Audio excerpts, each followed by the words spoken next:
कि समझा समझा के थक गए भाई, जहेज की रस्म को खत्म करो। ये अजाब है कौम पर एक, ये हिंदुओं से आया, ये मुस्लिम कल्चर नहीं है।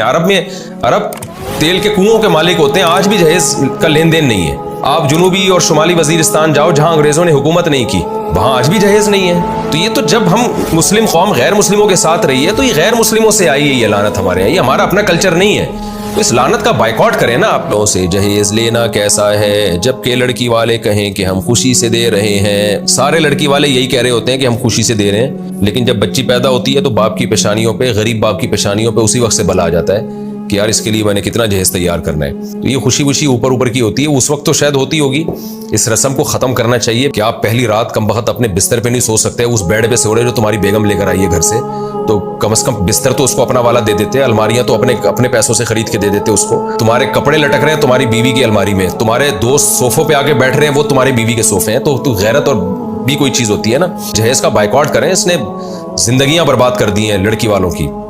6 बेटियां किसी के और घर में हैं, और 6 होती भी इस चक्कर में बेटों की लालच में। फैमिली प्लानिंग वालों ने कह दिया ना 2 बच्चे ही अच्छे, तो अब 2 लड़के हो गए तो ठीक है, या 1 लड़का 1 लड़की हो गया तो भी ठीक है। अब जिसके लड़का ही नहीं हो रहा तो वो लड़के की लालच में 6 बेटियां पैदा हो जाती हैं। तो फैमिली प्लानिंग वालों ने भी उल्लू बनाया हुआ है, उसकी वजह से भी ये सारा ग्रोथ रेशो खराब हो गया है। तो लड़कियों की शादियां वैसे ही नहीं हो रही, ऊपर से जहेजों की लानतें हैं।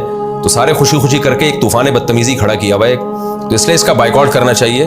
तो लड़की वालों को बता दें कि भाई देखो, हमने पहले से फर्नीचर लेके डाल दिया है। मेरी तो आपको पता है अल्हम्दुलिल्लाह बहुत दफ़ा शादी हुई है, तो जब भी मैं शादी हुई है तो मैंने फर्नीचर पहले लेकर डाल दिया घर में। लड़की की घर वालों को दिखा दिया कि भाई देख लो ये पहले से फर्नीचर है, अब क्या कहाँ इसमें थोपोगे, कहाँ अपना जो है जो सामान लाके। तो फिर भी कोई दे रहा है तो अब जबरदस्ती तो आप नहीं मना कर सकते किसी को। तो आप अपना फर्ज पूरा करें, आप पहले से फर्नीचर लाके घर में डाल दें और जो भी जरूरत की अशियां घर में रख दें, और बोले यार जगह नहीं है, बेड मैंने अपना खरीद लिया। अब देखें आपने अपनी बेटी को तोहफा देना है, रुखसत होने दें। शौहर का सारा खर्चा होगा, आपके दामाद का खर्चा होगा। जब रुखसती हो जाएगी तो आप बेटी को चेक दे दें, 20 लाख का, 30 लाख का, 1 करोड़ का, 10 करोड़ का चेक दे दें कि बेटा ये तुम्हारे पैसे हैं, ये मैं तुम्हें गिफ्ट देना चाहता हूँ, जिंदगी भर कभी भी किसी चीज की जरूरत हो तो खरीद लेना। तो वो खरीद ले। फिर वो समझती है कि भाई घर में मेरे शौहर ने ये चीज तो ले आई है, मगर ये नहीं है तो वो ले आए उससे। तो पैसे देते हुए मौत आती है, क्योंकि वो तमाशा दुनिया देखेगी नहीं। जहेज का जो है ना, वो जो कारून का खजाना वो ट्रक में लदा हुआ जा रहा होता है, वो दुनिया देख रही होती है और कहती है माशाल्लाह माशाल्लाह, बाप ने अपनी बेटी को कितना नवाजा है। तो ड्रामेबाजी है या कुछ भी नहीं है। बेटी को देना है, चेक दो, चेक पैसे दो, और वो उस मौके पे नहीं दो, रुखसती हो जाए फिर दो उसको, चेक पकड़ा दो कि भाई ये चेक है, ये इतने पैसे हैं, ये तुम्हें गिफ्ट है, ये इतना गोल्ड उसको गिफ्ट दे दो। ये सब चीजें नहीं दी जा रही हैं।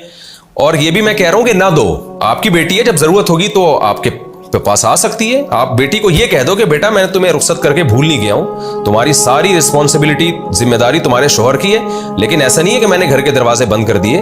मैं तुम्हारा बाप हूं, जब कोई जरूरत हो, शौहर ना कर सके मुझे बताना, या वैसे ही मुझे बता देना। हो सकता है शौहर कर सकता हो, लेकिन मैं बेटी होने के नाते मैं भी कर दूंगा। तो ये तो ठीक है, ये तो बहुत अच्छी बात है, खानदानी लोग इसी तरह करते हैं। ये जो जहेज का सेटअप चल रहा है ना, ये सब फजूल चीजें हैं, ये ड्रामेबाजी है, इसके साइड इफेक्ट बहुत ज्यादा है। तो इसलिए लड़के को चाहिए वो भरपूर तरीके से बाइकआउट करे।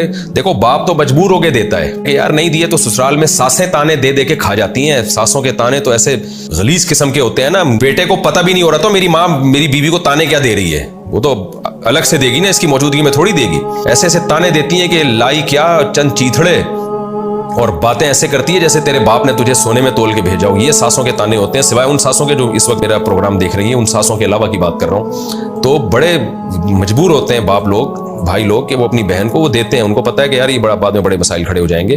तो मर्द की जिम्मेदारी है, शौहर की जिम्मेदारी है, वो कहे कि मुझे बिल्कुल कुछ भी नहीं चाहिए, मैंने सारा घर में सब फर्नीचर पूरा मैंने घर सेट कर दिया है, और आपकी बेटी की तमाम तरफ माली जिम्मेदारियां मेरे ऊपर हैं, आप छोड़ दें उसको, ठीक है ना। बस मुझे डिलीवरी दे दें आप दुल्हन की, दुल्हन मेरे घर पहुंचा दें, उस पर भी अपना खर्चा करें आप, बेहतर यही है। लेकिन चलो वो अपनी गाड़ी में पहुंचा दें, ये तो कोई इतने बड़े इशू नहीं है। लेकिन ये कि सारा फर्नीचर मैं दूंगा, सारी जिम्मेदारी मेरी है। फिर बाप अपनी बेटी को रुखसत करते हुए ये कहते कि बेटा हमने तुम्हारे लिए घर के दरवाजे बंद नहीं किए, तुम हमारी बेटी हो, तो घर से रुखसत हो रही हो, फिर भी कोई जरूरत हो तो हमें बताना। और बहुत ही ज्यादा दिल जोश आ रहा है कि भाई बेटी को कुछ देना चाहिए इस मौके पे, तो उसका अकाउंट खोल के पैसे ट्रांसफर कर दें। बेटी को बताओ और आपको बताओ, बाकी किसी को नहीं पता चलेगी। अच्छा ये बहुत होता है हमारी सोसाइटी में ना, लोग बाप से पूछ रहे होते हैं आपने अपनी बेटी को दिया क्या है रुखसत होते हुए। माँ बाप से पूछ रहे होते हैं, खासतौर पे बाप से, कि बेटी को दिया क्या। यहाँ भी बाप बड़ा शर्मिंदा हो जाता है, अगर वो जहेज नहीं देगा तो वो लोगों को क्या बताएगा कि यार मैंने क्या दिया है। जब कोई पूछे ना कि आपने दिया क्या, तो आप उससे बोले करे मेरी बेटी का बाप मैं हूं या तू है। तू मुझसे क्यों पूछ रहा है कि मैंने अपनी बेटी को क्या दिया? मेरी बेटी मैं जानूं, वो जाने, तुझे क्या तकलीफ हो रही है? बहुत ज्यादा इंटरफेयर कर रहे होते हैं लोग दाखिली मामलात में। औरतें आके पूछ रही होती हैं लड़की की माँ से कि जी तुम्हारे मियाँ ने दिया क्या है बेटी को, और माँ भी उसको टॉर्चर कर रही होती है, बाप को यानी बीवी शौहर को टॉर्चर कर रही होती है कि अपनी बेटी के लिए हमने जहेज देना है, एक्चुअली सोसाइटी में हम क्या मुंह दिखाएंगे। तो बाप को चाहिए वो अपनी बेगम को भी बता दे कि जब भी तुमसे कोई पूछे ना आके तुम्हारे मियाँ ने अपनी बेटी को क्या दिया है, तो उनको बोला करो कि लड़की के बाप जो है ना मेरा मियाँ है, आप बाप नहीं है। आप इस चक्कर में आप काइंडली हमसे ना पूछें कि उसने क्या दिया।